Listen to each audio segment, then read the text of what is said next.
to Denmark. The happiest place on earth is the birthplace of Lego and the Danish pastry. You find that behind me is Copenhagen's beautiful port of Nyhavn. There's a myth that Copenhagen is one of the most expensive cities in the world, but I'm here to show you how to get around and only spend a penny or two. Nyhavn dates back to 1670 and was originally a gateway to the sea from the old inner city. Copenhagen is a city filled with canals, and at this time Nyhavn was the main commercial port for ships from all over the globe to dock here. Back then, the port was packed with sailors, prostitutes and pubs to allow a maritime island away from the sea. Nowadays, it's a busy hub for both locals and tourists alike. Many restaurants and cafes line the canal banks, and jazz music famously spills out onto the streets here from local buskers. It is a great place to kick back and relax by the dock with a beer. All the locals buy beers from the shop to avoid the cost of the cafes. No visit to Copenhagen is complete without going on one of the many canal boat rides that leave from Nyhavn. Although many of them are very pricey, we found for you one that isn't going to break the bank. Netta boats only cost 40 Danish kroner and go past all the main attractions that line Copenhagen's waterfronts. This is a great thing to do because you'll also be told about them as you go past. They run from 10 a.m. to 5 p.m. all year round. Although most of the boats here are still in operation at this port, you'll find that many of them are actually on display for the National Museum. The water is also a floating museum that preserves old important ships. It really adds to the charm of the port. The rows of colorful buildings lining this quaint port all have some sort of history to them. Number 9, the oldest, dates back to 1681 and hasn't changed its design since. The majority of them used to mainly host the sailors who visited with the cargo ships and then became the residence for famous artistic people. Number 20 used to be occupied by the famous fairy tale writer Hans Christian Andersen, and he wrote many of his works here. He's actually one of the main symbols of Copenhagen and can be found all around. The most famous statue commemorating him is the statue of the Little Mermaid. The son of the founder of Carlsberg, Carl Jacobsen, loved the ballet of the same name so much that he asked the lead ballerina to pose for the statue. Funnily enough though, she changed her mind about posing in a nude, so the sculptor had to recruit his wife in at the last minute instead. Andersen was in fact dyslexic, but all his works were so well written in the fairy tale style that his publishers simply corrected the spelling and left the rest untouched. Some other examples of his works are The Ugly Duckling, The Snow Queen and Thumbelina. Unlike in Disney movies, Andersen's characters usually met unpleasant endings. The Little Mermaid actually committed suicide in the book. This statue here has had his head cut off and other limbs sawn off by political groups. Maybe they were just trying to create some similarities to match the original stories. The statue can be reached from Nyhavn by walking along the path by the riverside. It's actually a really nice walk, as it goes past some main spots too. You'll pass Amalienborg, the Queen's Palace, where the guards famously change over. You'll pass the largest monument in Copenhagen, the Geffen Fountain, and also the Castellet, a triangular barracks that is surrounded by a huge green space. Copenhagen used to be within walls, but due to the problems with sanitation, they were struck down, and now many of the green spaces are where moats and ramparts used to be.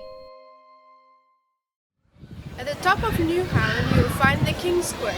Crossing the square will lead you to Stroget, the largest pedestrian street in the world, and famous for its high-end boutique shops. It's a perfect place to go with some cash to splash. The street is traffic-free for an astounding 1.1 kilometer. People often mistake that it is one long street though. when in actual fact it is many smaller streets and squares combined together into the vast pathway. When you're walking along it, you can find some ancient relics from the past. All you have to do is look up. Be sure to be here around noon one day, as you'll see the Royal Guard march along here on their way to the Amalienborg Palace. Fingers crossed that the royal family is in town, because if they are, the guards will be accompanied by a marching band. I think it's about time to get a spot of lunch. If you just witnessed the guards marching past, you're in the right place and just in time for a budget jam. Ristorante Samos is a Greek buffet restaurant that is very close to Stroget. The great thing about this place is that not only is the food tasty, but you can get it for just 49 krona per person. Between 11:30 and 5 p.m. they run this deal, and you can get starters, mains and desserts here. As you pass the Zara on Stroget, there will be a passage on the right-hand side, called Dork's Passage. Walk through this until you come to the street, and then the restaurant is on your right-hand side a few meters down. Let's get our bearings and see the city from up high. Many of the towers cost to go up, but the great thing about Copenhagen is that its tallest tower is actually free to enter. Christiansborg Tower is part of the Christiansborg Palace, where the Danish Parliament is housed. Although the palace charges to enter, in June 2014 the tower opened to the public, meaning you can now go up the 106-meter tall tower to see the magnificent 360-degree view. On a clear day, you can even see all the way to Sweden. To access the tower, go via the King's Gate, the entrance to the palace that is on the side closest to Nyhavn. There are no stairs, and the only way to go up is by taking a lift. Beware, that can often mean there are big queues to go up, but I'm sure the free entrance doesn't play a big role here. And it can be often windy as well. The tower is open from 11 a.m. to 9 p.m. every day except Mondays. On to something more unusual now, a hippie community that is not for the faint-hearted, Freetown, Christiania. This area of the city is a unique district that is unlike any part of Copenhagen. This area used to be an old military base, but when it was abandoned, the squatters broke down the barricades set in place and started adopting this area as creative living spaces. In 1973, the government labeled Christiania as a social experiment and allowed the squatters stay. Many of those were not happy with this tag, but despite this, in 1989, the squat was made legal. Nowadays, the area houses 850 residents. An unused space that was once before now hosts unorthodox houses, kindergartens, workshops and cafes. The interesting thing is that people generally don't buy the buildings here, but actually apply for them. In 2011, the Danish government told the residents to buy the land or they would be bought over. Since the idea of owning individual space didn't appeal, supporters gathered together to raise 12.5 million kroner and each buy a piece of freedom, saving Christiania in the process.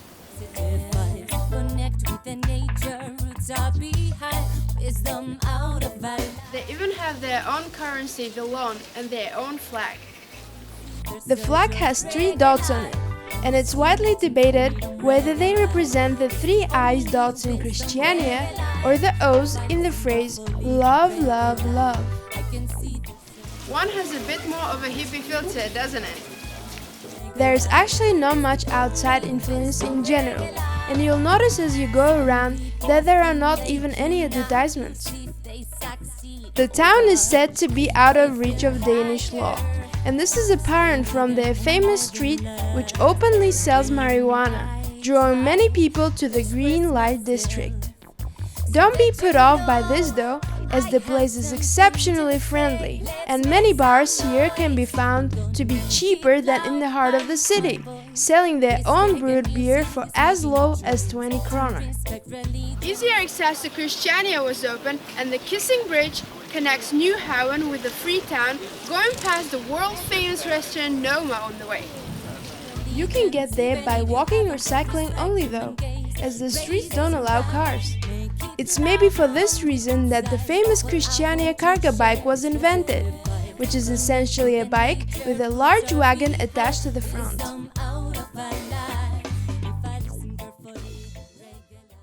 It's not only in Christiania that you'll find bikes though. The whole city is actually a paradise for cyclists, with cycle paths everywhere. The main city bikes, Bycyklen, can be found all over.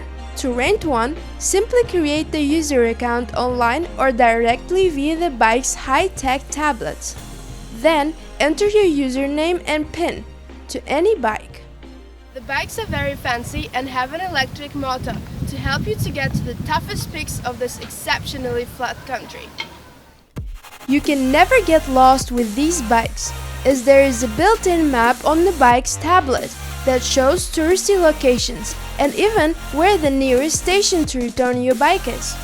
Don't worry if you get there and find that the station is full of bikes though, as if you are within 25 meters of it, the company allows you to leave it just beside free of charge. Choose Return Bicycle, then Return Here on the tablet. The bikes cost 30 krona per hour on pay-as-you-go, and you can get a monthly subscription if you plan to use them more often. If you do end up hiring one of these bikes, an idea for putting it to good use is to cycle to the Superkilen Park. The Superkilen Park is essentially a very large and diverse, colorful urban park. The park is filled with items from all over the world, after the community decided to reflect the diversity of the residents living here, spanning 60 nationalities within the park. They didn't have to pick items from the country they were born in, however, something from a place with a meaning to them. To name a few, it's now become home to a Moroccan fountain, a giant octopus slide from Japan, benches from Iraq, a Russian pavilion, bins from the UK, and even an elephant slide from Chernobyl. People of different backgrounds can often be seen playing a game of chess here.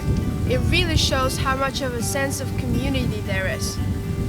The area is great for sports and has an outdoor Thai boxing ring and an area for football and basketball. There are 3 main zones to the park. The Red Square, where the floor and side of the buildings are colored different shades of red. The Black Market, where residents meet in a not-so-typical square-style area under the shade of palm trees. And the Green Park, where plants and the color green thrives. After the long cycle to the Superkilen Park, you'll probably be hungry. And coming back to the center of the city, a cool place to go is Sporvegen. Situated close to the Zara on Stroget again, this is your typical burger joint with a twist. Inside the restaurant, you'll find yourself turning back the clock to experience your dinner in an old-fashioned tram. The place is decorated as if sitting in one of the many carriages. To get there, go up close to Stroget, to the right of Zara, and turn up the first street on your right. You should easily spot the conductors at the door, trying to welcome you in. If you end up at a square of restaurants though, you've went too far. And for something with more sugary sweetness, you have to try a Danish pastry if you're here. St. Peders Bakery is the place you should try them in, since they have so many options. It's super easy to find as well, since the street it's on is of the same name and just a couple up from Stroget. I think it's about time we went over some of the essentials.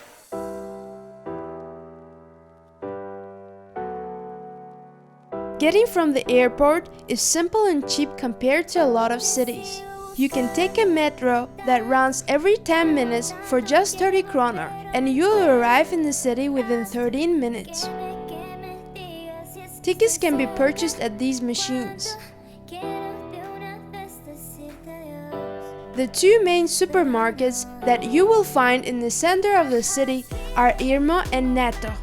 You can find these dotted around the outskirts of main areas we've been talking about.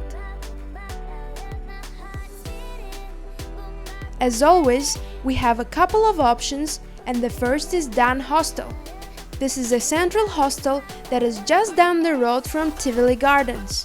This hostel is the closest you'll get to the hotel feel, but at hostel prices. If you stay here, make sure you request a room that's as high as possible, as this tall tower block has unmissable views that are just perfect for waking up to every morning. A bed here will cost about 200 kroner per night. Badwood Hostel is our second option.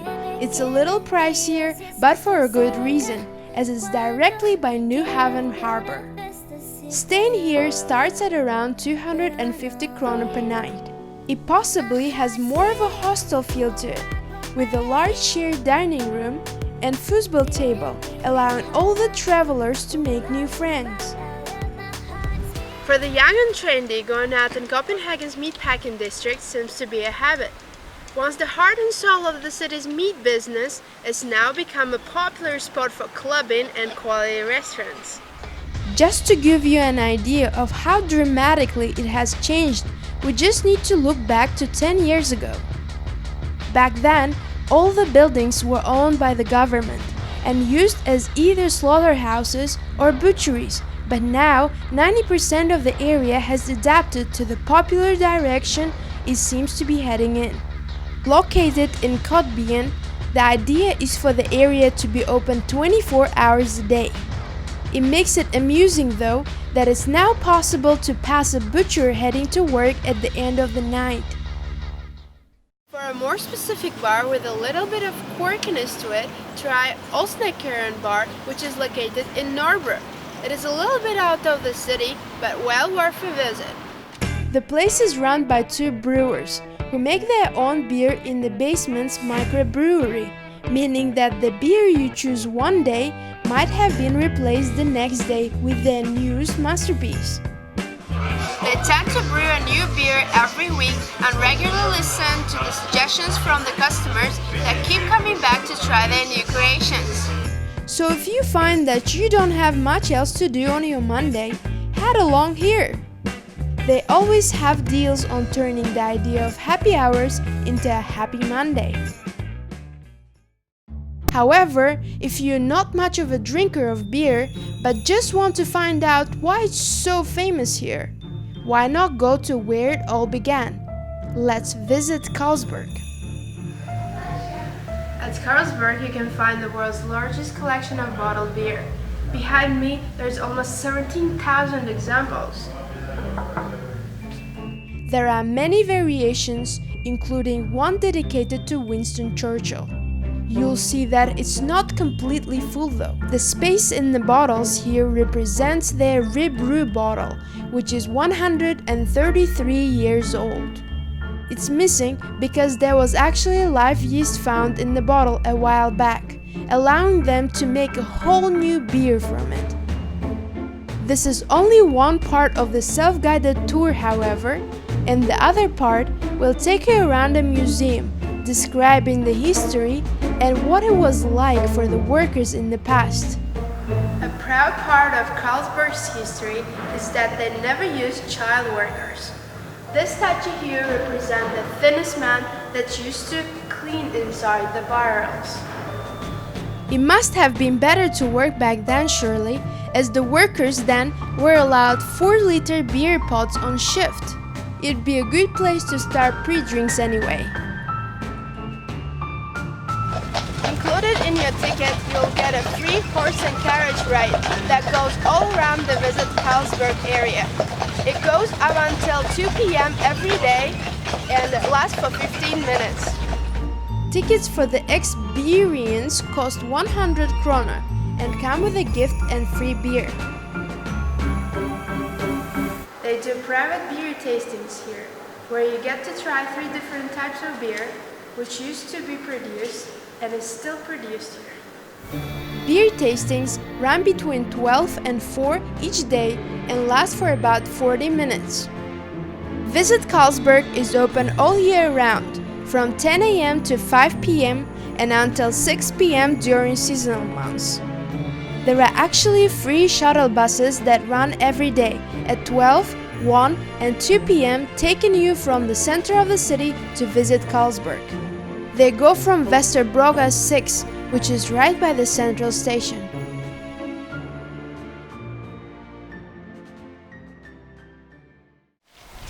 Whew. That was a lot to take in, wasn't it? Give me a minute to catch my breath. Oh, we're in Rosenborg Castle Gardens, by the way. These gardens are the perfect place to relax and go for a walk within nature.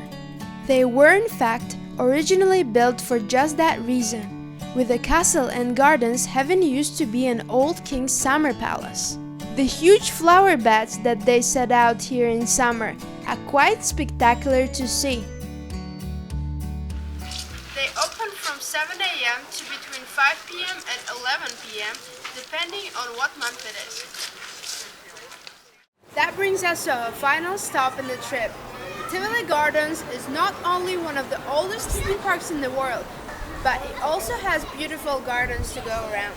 These gardens are very close to the far end of Stroget, on the other side from Nyhavn. It can be quite expensive to get in, but we're gonna show you a sneaky tip, and it's up to you whether to use it or not. On the opposite side of the park is the Nyhavn Hotel, and the special thing about this is that guests here get free access to the park through a door at the far side. Maybe it's time to get some acting classes before you go. We hope you enjoyed your stay in Copenhagen, and don't forget to subscribe to our channel below to get all the tips and tricks of many more hidden cities we will explore.